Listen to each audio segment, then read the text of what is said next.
Okay, welcome आप सभी का। देखिए, आज अपना नया टॉपिक स्टार्ट होगा और आज अपन बात करेंगे रेस्पिरेशन को लेकर के।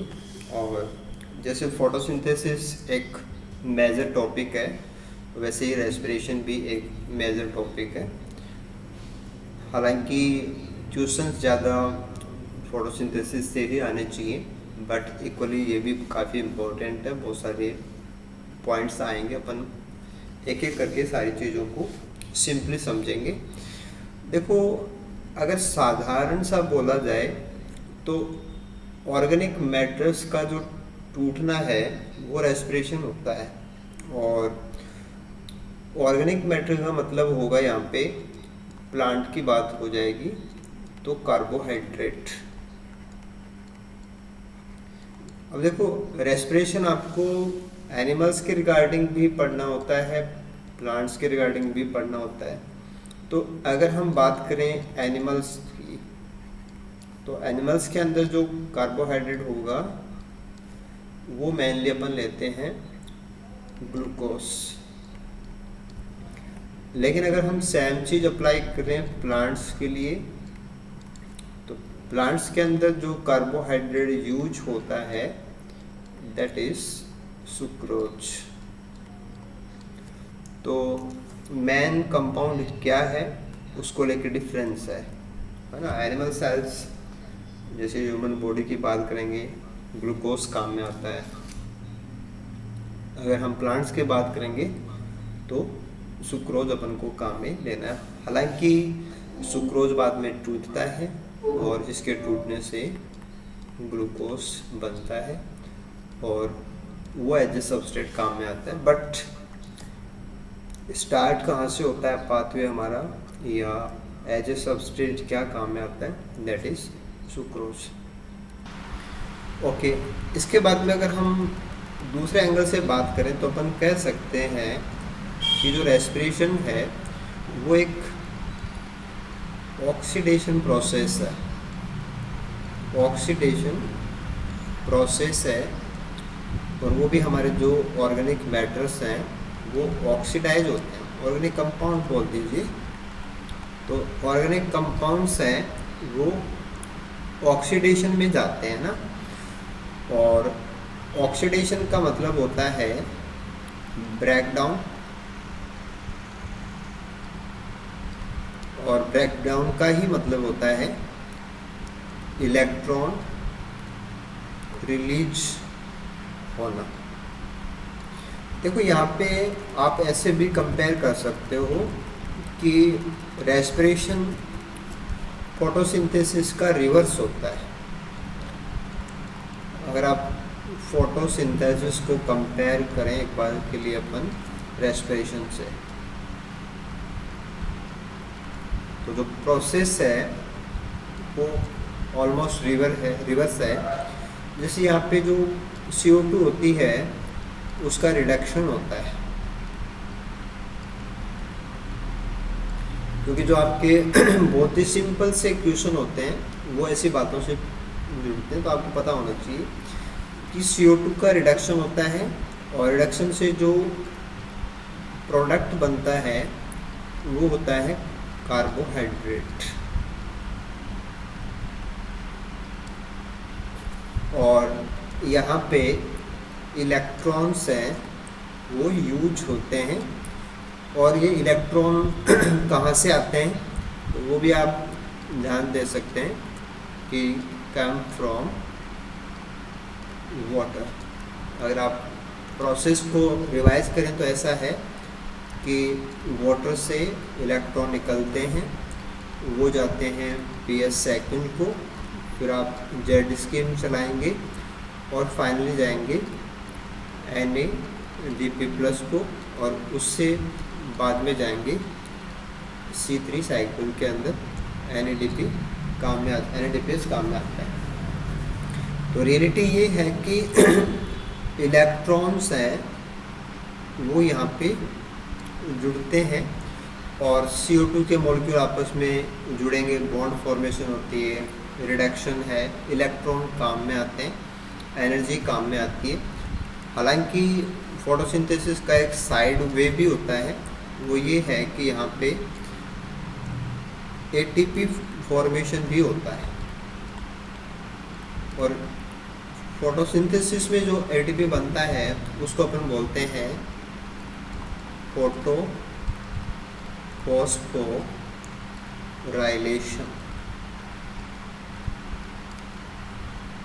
लाइट की प्रेजेंस में एटीपी का बनना फोटो फॉस्फोराइलेशन कहलाता है।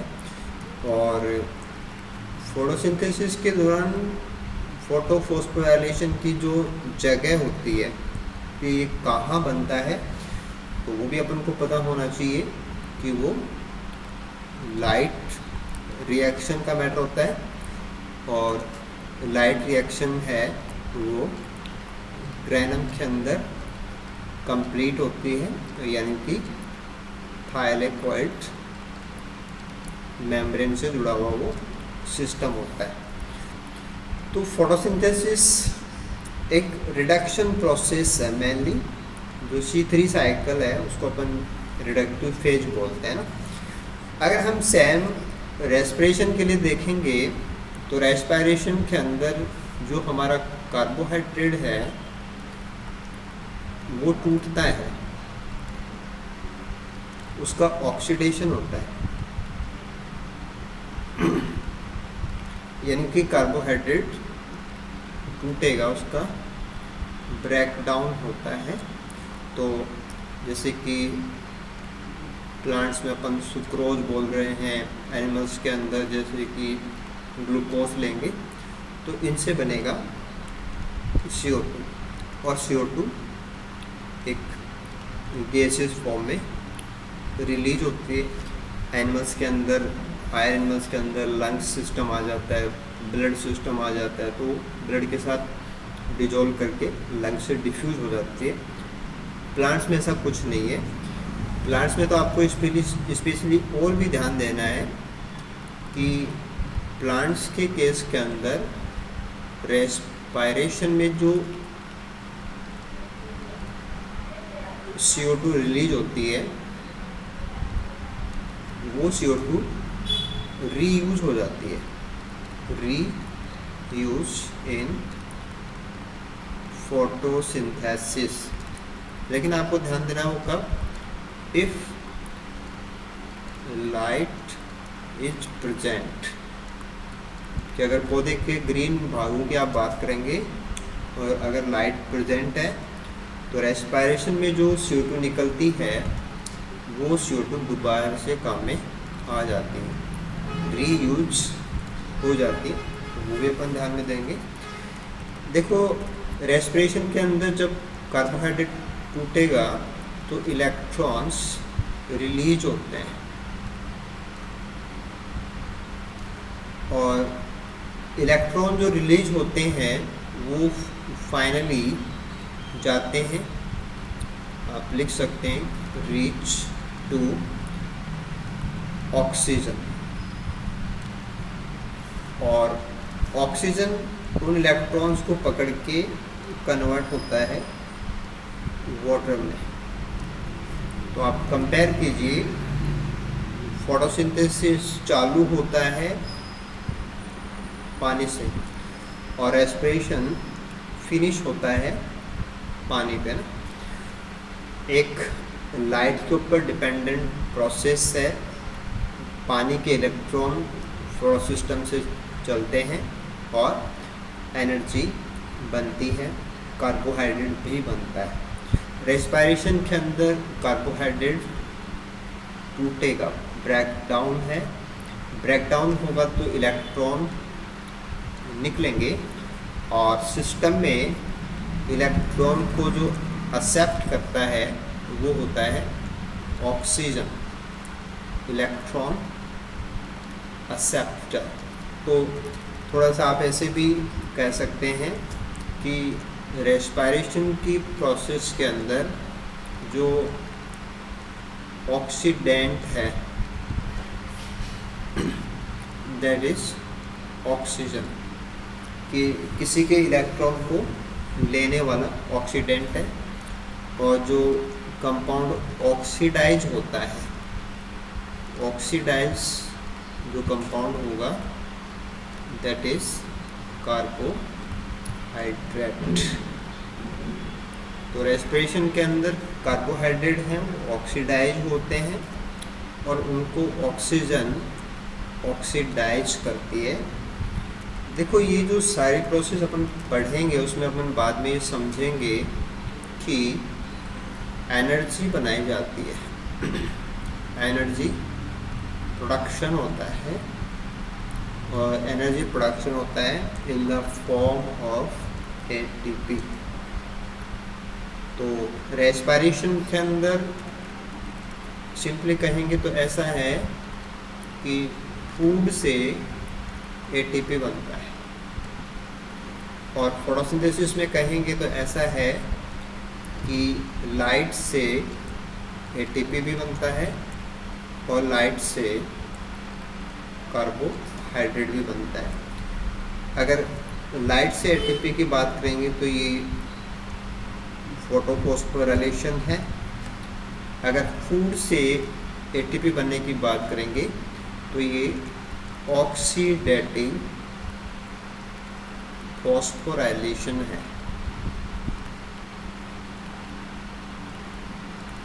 तो दोनों प्रोसेस में अंतर है। क्लोरोप्लास्ट के अंदर जो होगा वो तो है फोटोफॉस्फोराइलेशन,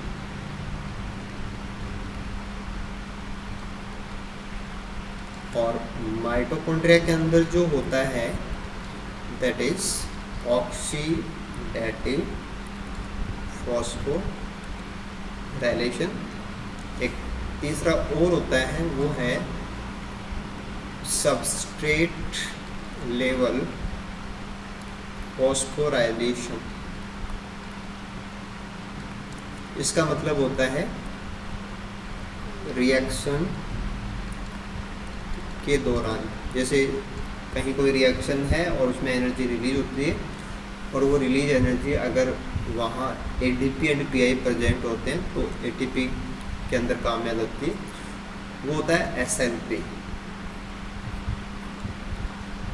लाइट की वजह से जो जेड स्कीम है इसमें जेड स्कीम चाहिएगी, तो जेड स्कीम से इलेक्ट्रॉन चलेंगे, H प्लस की पंपिंग है ग्रेडियंट, उससे एटीपी बनता है, वो फोटोफॉस्फोराइलेशन है। माइटोकॉन्ड्रिया के अंदर इलेक्ट्रॉन ट्रांसपोर्ट सिस्टम आएगा, ईटीएस आएगा, इलेक्ट्रॉन ट्रांसपोर्ट सिस्टम। वैसे आप मेम्ब्रेन के हिसाब से बात करना चाहें तो क्लोरोप्लास्ट के अंदर जो मेम्ब्रेन जिम्मेदार है वो है थाइलेकोइड मेम्ब्रेन, और माइटोकॉन्ड्रिया के अंदर जो मेम्ब्रेन जिम्मेदार है वो है इनर माइटोकॉन्ड्रियल मेम्ब्रेन, जो खास प्रकार की डिज़ाइन क्रिस्टल बनाती है।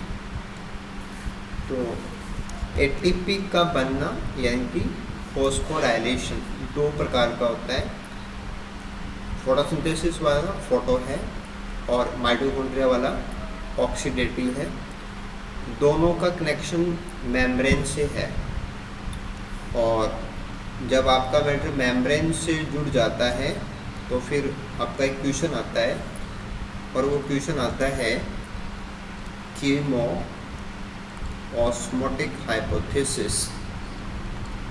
और कीमो ऑस्मोटिक हाइपोथेसिस के लिए जो मेजर वर्क है वो 1945 का जो नोबेल प्राइज है दैट इज पीटर मिचेल। तो लाइफ के एंगल से या बायोलॉजी के एंगल से बहुत बड़ी बात होती है एनर्जी का बनना, और मेम्ब्रेन के दोनों साइड में H प्लस की कॉन्सेंट्रेशन की डिफरेंस की वजह से एनर्जी का बनना, वो कॉन्सेप्ट पीटर मिचेल का है जिसके लिए उनको नोबेल प्राइज़ भी मिला हुआ है। हाँ, साइट वाइज अपन को पता होना चाहिए, क्लोरोप्लास्ट का काम थाइलेकोइड के साथ में है, और एटीपी जहाँ बनेगी वो है स्ट्रोमा, और यहाँ है माइटोकॉन्ड्रिया का मैट्रिक्स। तो स्ट्रोमा थायरॉइड मेम्ब्रेन से बाहर की साइड होता है, और मैट्रिक्स है वो इनर मेम्ब्रेन से अंदर की तरफ होता है। तो कंफ्यूज नहीं होना आपको, फोटोसिंथेसिस का सारा सिस्टम अलग है, एटीपी वहाँ भी बनता है, वो लाइट से चलता है, वो ऑटोट्रॉपिक सिस्टम है, फोटोट्रॉपिक सिस्टम है। रेस्पिरेशन जो सिंपली अपन पढ़ेंगे वो ऑर्गेनिक कंपाउंड्स यानी कि फूड है ना। जब आप फूड बोलते हैं तो फूड का मतलब होता है ऑर्गेनिक कंपाउंड। तो ऑर्गेनिक कंपाउंड्स टूटेंगे और उनसे एटीपी बनेगा और CO2 बनती है, और साथ में वाटर बनेगा। तो ऑलमोस्ट रिवर्स है, फोटोसिंथेसिस का लगभग उल्टा होता है। देखो इसके बाद में अपन नेक्स्ट बात करेंगे कि रेस्पिरेशन को हम कैसे कैसे कैटेगराइज कर सकते हैं। पहला मैटर जो अपन यहाँ पे डिस्कस करना चाहते हैं टाइप्स का, वो है on the basis of respiratory substrate.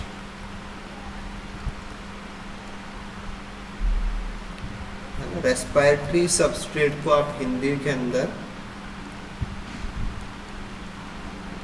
श्वसनाधार यौगिक बोलते हैं कि श्वसन का आधार क्या है ना, ऐसे है ना, हिंदी से आप उसको ऐसे कनेक्ट करेंगे। देखो वैसे आप लोग जैसे अच्छी तैयारी करते हैं, काफ़ी चीज़ें आप उनसे गो थ्रू भी होते हैं, पूरा कोशिश करते हैं, एफर्ट लगाते हैं, बट जहाँ तक लॉजिकली समझे या वैसे रिलेटिव क्या होती है उसकी बात करें तो हमारे टॉपिक्स बहुत सरल होते हैं और हमें उनको सरल तरीके से ही समझना होता है। देखो रेस्पिरेशन का सारा जो अपन डिस्कस कर रहे हैं वो सारा मैटर माइटोकॉन्ड्रिया के रिलेशन में है कि अपन माइटोकॉन्ड्रिया से एटीपी बनाना चाहते हैं, वो रेस्पिरेशन प्रोसेस है।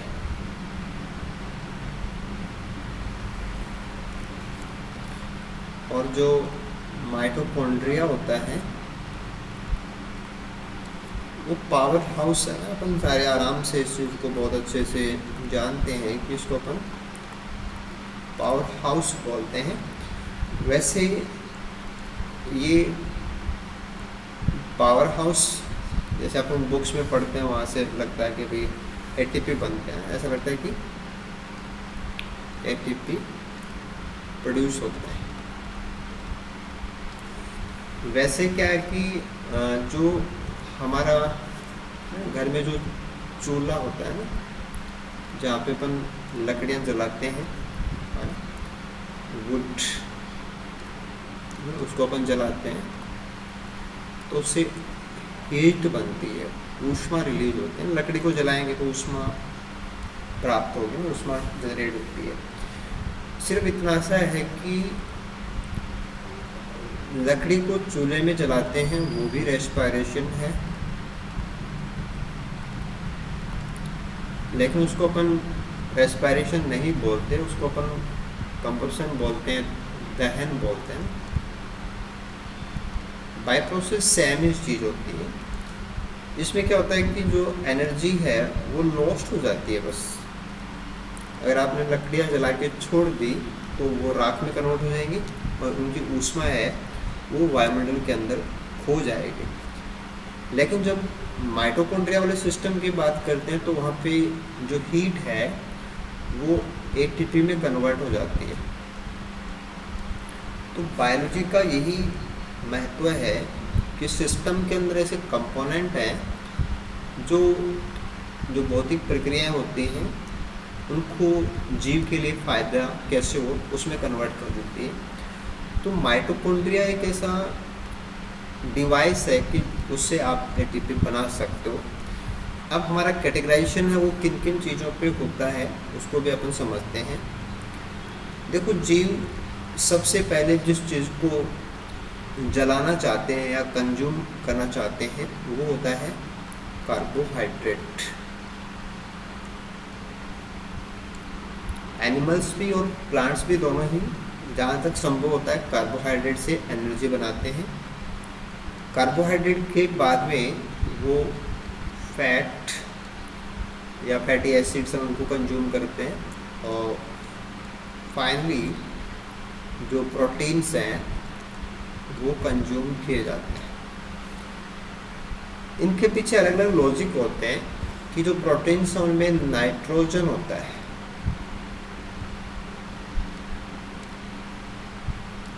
और नाइट्रोजन वैसे तो वायुमंडल में सबसे ज़्यादा मात्रा में मिलने वाली गैस है ना, बट बायोलॉजिकली सबसे कॉस्टली कंपाउंड होता है, क्योंकि जब आप नाइट्रोजन मेटाबॉलिज्म पढ़ेंगे तो वहाँ पे नाइट्रोजन कॉम्प्लेक्स आएगा, वो ज़रूरत से ज़्यादा एटीपी कंज्यूम करता है, तो बहुत महंगा प्रोसेस है। तो प्रोटीन सबसे ज़्यादा कॉस्टली होता है। पहले अमीनो एसिड सिंथेसाइज होंगे फिर उनसे प्रोटीन बनेगी, है ना, एमआरएनए चाहिएगा आपको, राइबोसोम चाहिएगा, ट्रांसलेशन होगा, प्रोटीन्स बनेंगी, फोल्ड होगी। बहुत ही इम्पोर्टेंट और कॉस्टली लेवल है बायोलॉजी में देखा जाए तो। फैट जो होते हैं वो बॉडी के अंदर स्टोर किए जाते हैं, फैट स्टोर होते हैं। हम लोग भी स्टोर करते हैं, हमारे वसीय ऊतक होते हैं एडिपोस, हमारे लीवर में स्टोर होता है। प्लांट्स के अंदर जो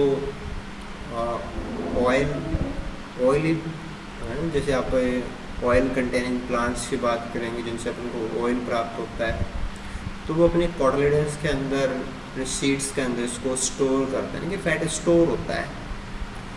कार्बोहाइड्रेट हैं ये, जैसे हमारी बॉडी में ग्लूकोज है, ग्लाइकोजन है।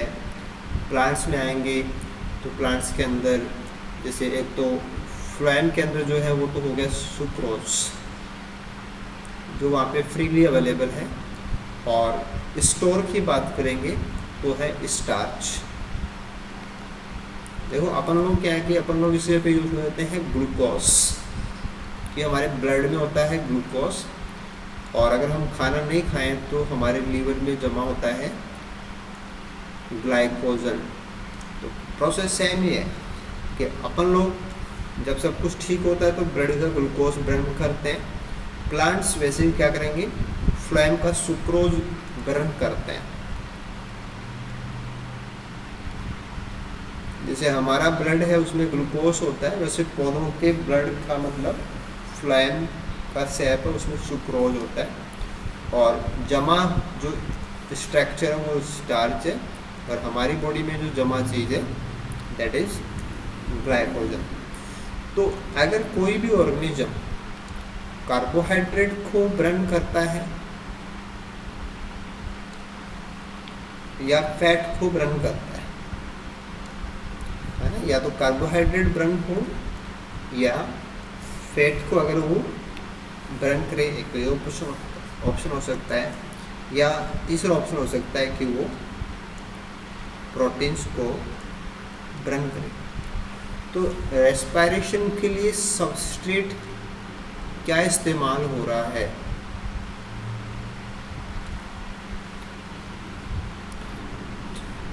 ठीक है, कोई बात नहीं।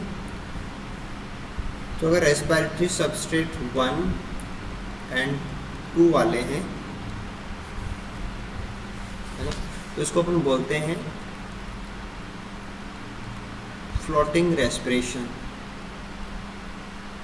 क्योंकि टेक्निकली ये बात पूछी जा सकती है कि फ्लोटिंग रेस्पिरेशन का एक टाइप है जिसमें एज ए सबस्ट्रेट या तो कार्बोहाइड्रेट काम में आता है या फैट काम में आता है। अगर एज ए सबस्ट्रेट प्रोटीन काम में आते हैं तो हम उसको बोलेंगे प्रोटोप्लाज्मिक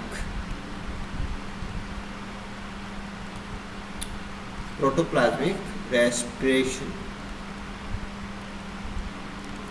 तो रेस्पिरेशन है ना, ये प्लांट्स और एनिमल दोनों के रिलेशन में होता है, ऐसा कोई नहीं कि अपन प्लांट्स में ही बोलेंगे, एनिमल्स में भी सेम वर्ड आते हैं। ये फ्लोटिंग के अंदर कार्बोहाइड्रेट या फैट बर्न करके एटीपी बनाया जाता है, और प्रोटोप्लाज्मिक के अंदर प्रोटीन्स को बर्न करके जो एटीपी है वो बनाया जाता है। देखो इसके बाद में अपन बात कर सकते हैं कि जैसे हम कोई भी प्लांट लें ना, कि एक कॉन्सेप्ट वाइज बात करें, तो हमारे पास जो प्लांट है अगर हम उसको 100% डार्क में रखते हैं, यानी कि अगर वो अंधेरे में रखा हुआ है तो प्लांट केवल रेस्पिरेशन करेगा, ओनली रेस्पिरेशन, और CO2 रिलीज करेगा।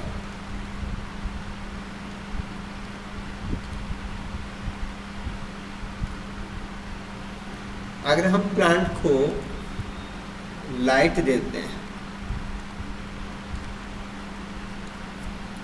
तो लाइट की प्रेजेंस के अंदर जो प्लांट है वो रेस्पिरेशन भी करेगा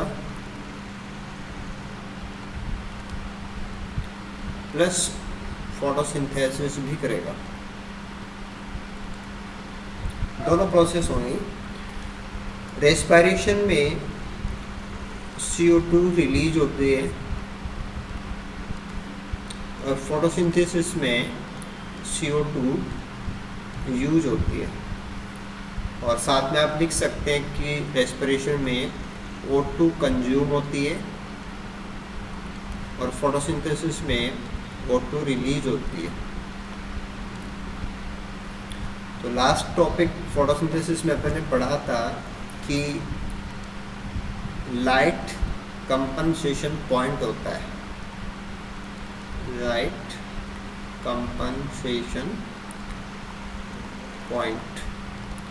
तो लाइट कंपनसेशन पॉइंट के ऊपर पौधा रेस्पिरेशन और फोटोसिंथेसिस दोनों को बराबर कर रहा होता है ना। रेस्पिरेशन इज इक्वल टू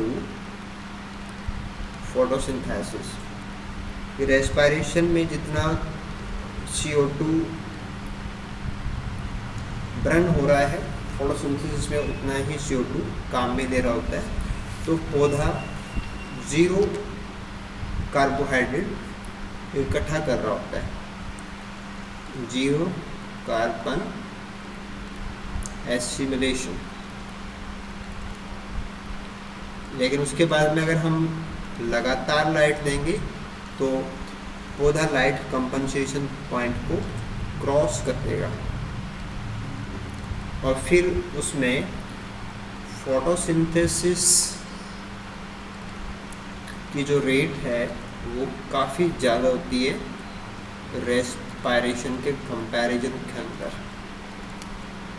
यानी कि रेस्पिरेशन में जितनी CO2 पौधा रिलीज करता है उतनी तो प्लांट फोटोसिंथेसिस में काम में ले लेता है, उसको और भी CO2 चाहिए, तो एक्स्ट्रा CO2 है वो पौधा स्टोमेटा से लेता है।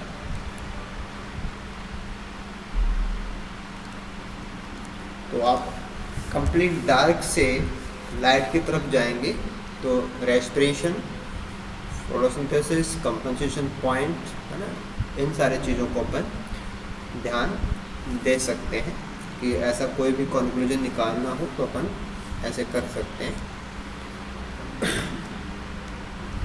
देखो अपन ने यहाँ पे 3 चीज़ें ली हैं, एक ग्रीन लीफ, एक सीड, एक जर्मिनेटिंग सीड है ना, जो जर्मिनेट कर रहा है। ऐसे 3 कंडीशन अपन ने यहाँ पे काउंट किए।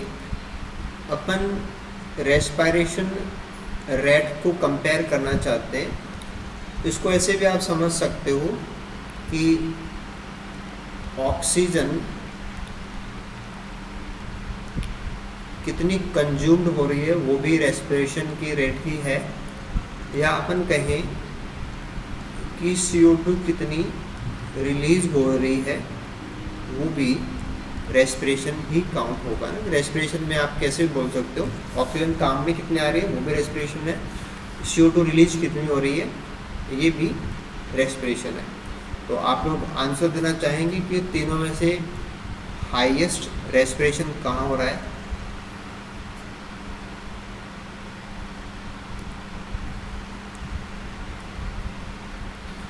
देखो हाईएस्ट जो है वो मिलेगा अपन को, देखो अपन कंपेयर कर रहे थे रेट ऑफ रेस्पिरेशन, तो जर्मिनेटिंग सीड के अंदर रेट ऑफ रेस्पिरेशन हाईएस्ट होगा। और आप इसको ये भी कह सकते हैं कि मैक्सिमम ऑक्सीजन कंज्यूम करता है, और लोवेस्ट जो रेट है वो मैच्योर सीड की है। लोवेस्ट रेट यानी कि मिनिमम ऑक्सीजन जब सीड पक चुका होता है, और इसका कनेक्शन सीड की वायबिलिटी से भी है।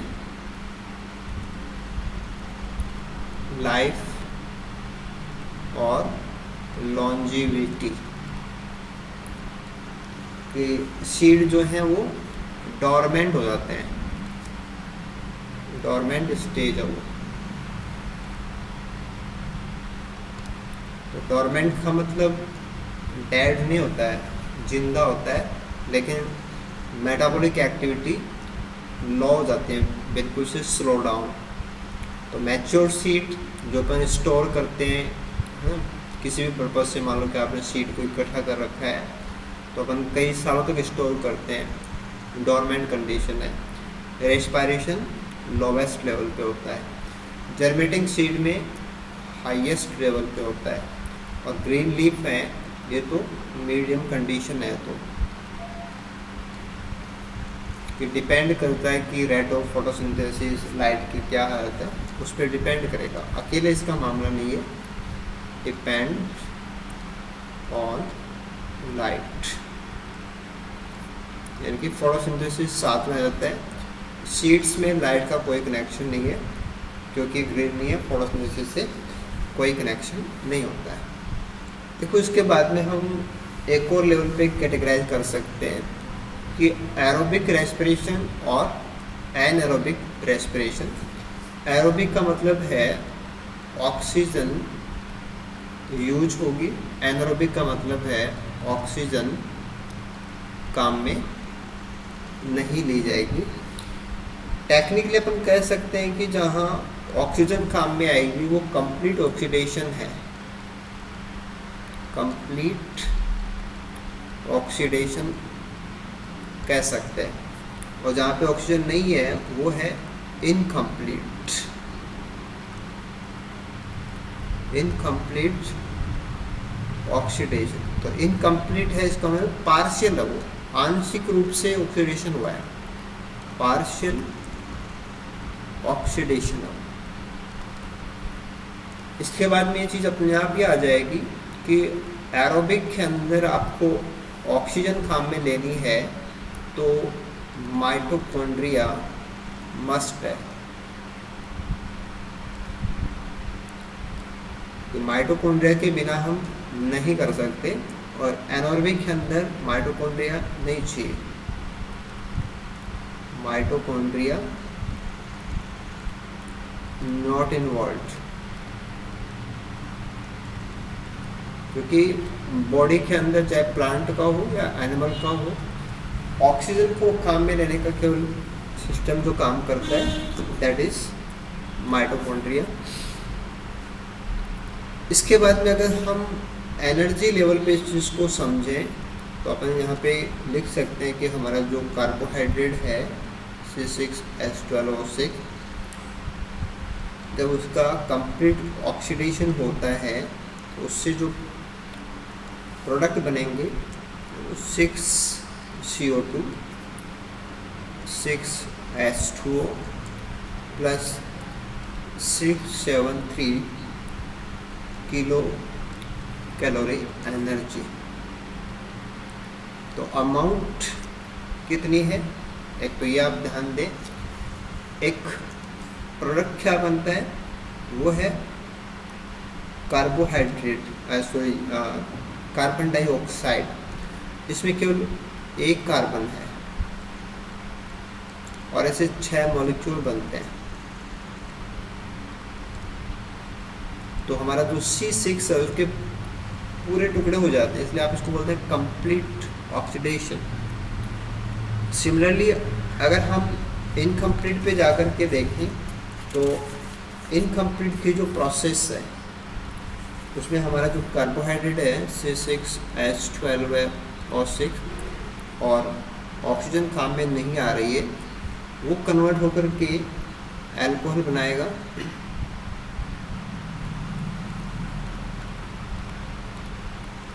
प्लस CO2 बनेगी और एनर्जी जो निकलेगी वो काफ़ी कम है।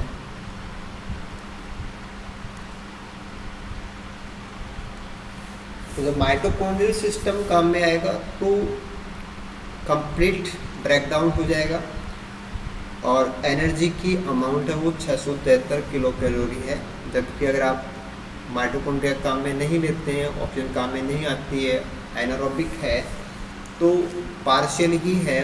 और एक तो अल्कोहल बन रहा है, इसके 2 मॉलिक्यूल बनेंगे, CO2 के मॉलिक्यूल बनेंगे 2 और 21 किलो कैलोरी एनर्जी रिलीज होगी। तो एनर्जी वाइज बहुत बड़ा डिफरेंस है। एनारोबिक रेस्पिरेशन को अपन अगर प्लांट्स में कहीं महत्व का माने या आपके किसी क्वेश्चन में ये चीज़ इम्पोर्टेंट बना के पूछी जा सकती है तो उसके 2 केस हैं। एक तो आपका आता है वाटर लॉगिंग का, कि जब मिट्टी में खूब सारा पानी प्रेजेंट होता है, जल भराव हो जाता है ना, उसको अपन जल भराव बोलते हैं, वाटर लॉगिंग। जैसे राजस्थान में जैसे इंदिरा गांधी नहर का आसपास का एरिया, उसमें सिंचाई होती है, बहुत ज़्यादा पानी है, तो जड़ों के आसपास जो दलदल बना हुआ है उसमें मिट्टी के अंदर पानी है, हवा नहीं है, ऑक्सीजन डेफिशिएंसी हो जाती है। तो एनारोबिक रेस्पिरेशन वाटर लॉगिंग में मिलेगा, ये प्रॉब्लम है। दूसरा जो इकोनॉमिकली इम्पोर्टेंट प्लांट्स है हमारे, उससे जुड़ेगा, वो है चावल की खेती, तो राइस फील्ड। तो चावल की खेती यानी कि जब हम धान लगाते हैं तो खेतों के अंदर काफ़ी सारा पानी हम भरा जाता है, उसमें धान लगाया जाता है, चावल के पौधे, और उसी में वो ग्रो करते हैं। तो एनारोबिक रेस्पिरेशन करती हैं जड़ें। तो वैसे देखा जाए तो मेनली जो प्लांट पार्ट्स हैं वो एरोबिक ही करेंगे, लेकिन एनारोबिक वाटर लॉगिंग में आपको ध्यान देना है, राइस फील्ड्स में आपको ध्यान देना है कि मे बी कोई क्वेश्चन यहाँ से बने। और जब आप ऐसा करोगे तो आपका जो प्रोडक्ट है दैट इज़ अल्कोहल। तो चावल की खेतों में भी आपको पौधों के आसपास जो अल्कोहल के ड्रॉप्स मिलते हैं, कारण क्या है, एनारोबिक रेस्पिरेशन। देखो एरोबिक रेस्पिरेशन भी थोड़ा बहुत एनारोबिक जैसा होता है। इसको अपन ऐसे समझ सकते हैं कि हम ग्लूकोज से स्टार्ट करते हैं, या प्लांट का केस अपन लेंगे तो वहाँ पे सुक्रोज है, और सुक्रोज से बाद में हम यहाँ पहुँच जाएंगे तो ग्लूकोज है। ग्लूकोज से पायरुविक एसिड बनाया जाएगा।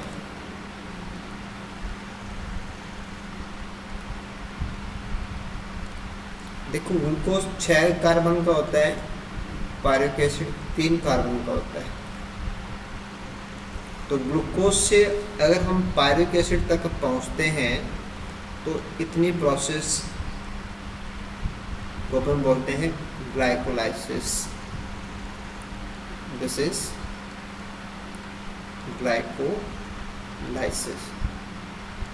तो ग्लाइकोलाइसिस एक पार्शियल ब्रेकडाउन है, ये थोड़ा सा टूटा है हमारा, और ग्लाइकोलाइसिस में आपको क्या ध्यान देना है कि ऑक्सीजन काम में नहीं आती है। कुछ पॉइंट्स हैं, बहुत सिंपली आपको याद हो जाएंगे, कोई ज़्यादा इश्यू नहीं है। थोड़ा सा बस आप कंसंट्रेट कीजिए कि नो ऑक्सीजन यूज्ड, और ऐसे लिखेंगे आप नो CO2 रिलीज, और ओनली 2 ATP पर ग्लूकोज यहाँ पे बनते हैं।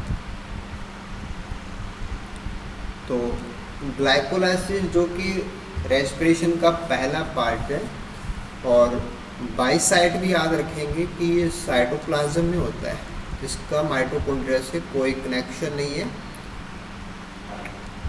और ये कॉमन है, common in aerobic and anaerobic respiration, common in aerobic and anaerobic respiration, है ना। कि यहाँ तक कोई एरोबिक एनारोबिक ऐसा कुछ नहीं होता है, बस यहाँ पे काफ़ी स्टेप्स हैं, 10 स्टेप्स होते हैं टोटल, जिसको अपन डिटेल में पढ़ेंगे, 10 स्टेप्स आएंगे, और फाइनली जो कंपाउंड है वो बनता है पायरुविक एसिड।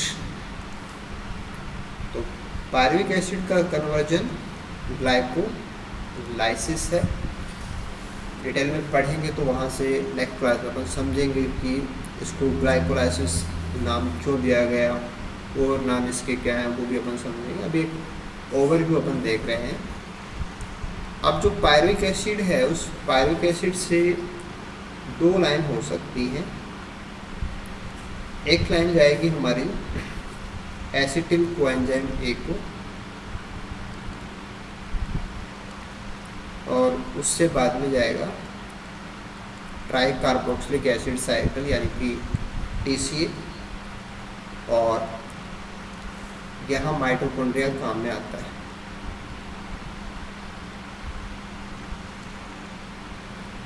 और ऑक्सीजन काम में आता है। तो ये तो हो जाएगा हमारा एरोबिक, और फाइनल यहाँ पे CO2 रिलीज होती है, ऑक्सीजन काम में आती है, CO2 रिलीज होती है, माइटोकॉन्ड्रियल सिस्टम होगा, एरोबिक रेस्पिरेशन है, कंप्लीट ऑक्सीडेशन हो जाएगा। दूसरी साइड में पायरुविक एसिड है, वो एनारोबिक में अगर जाएगा तो एनारोबिक के लाइन में आपको ध्यान देना है कि इससे केवल अल्कोहल बनेगा, C2H5OH प्लस CO2 बनेगा, प्लस एनर्जी रिलीज होगी बस। तो यहाँ कोई भी माइटोकॉन्ड्रिया नहीं है, कोई TCA नहीं है, पार्शियल डाइजेशन एक प्रकार का, पार्शियल ब्रेकडाउन।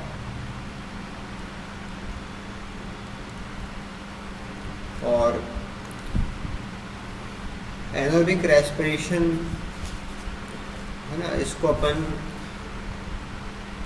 जोड़ सकते हैं माल्ट प्रोडक्शन से, माल्ट प्रोडक्शन की जो ब्रेवरी इंडस्ट्रीज हैं जहाँ पे माल्ट प्रोडक्शन होता है और बियर प्रोडक्शन होता है, वो इसी पे बेस्ड है कि H2CH2H5OH यानी कि अल्कोहल का प्रोडक्शन होता है। तो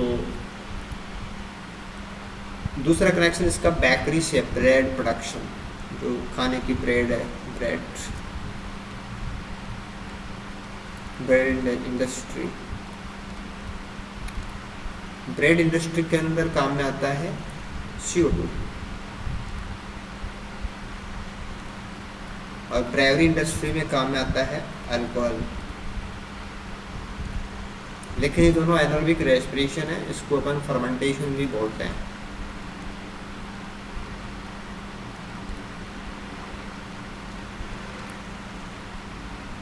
इसमें माइटोकॉन्ड्रिया की जरूरत नहीं होती है, पार्शियल प्रोसेस है और इससे अल्कोहल प्लस CO2 बनते हैं। अल्कोहलिक यूजेस में है, CO2 है, वो ब्रेड इंडस्ट्री में काम में आता है। अगर आप माइटोकॉन्ड्रिया काम में ले लेंगे तो ये मशीन नहीं है, ये कोई कंपनी भी नहीं है, ये लिविंग मटेरियल्स हैं, तो इनमें लाइफ है। इधर ये इंडस्ट्री है, इंडस्ट्री भी है। इसके अलावा जैसे माइक्रोब्स भी आएंगे, माइक्रोब्स भी हैं जो फर्मेंटेशन करते हैं। लैक्टिक एसिड भी आप बना देते हैं, अपन दही भी जमाते हैं। फर्मेंटेशन वो डिफरेंट सिस्टम है, एनारोबिक है।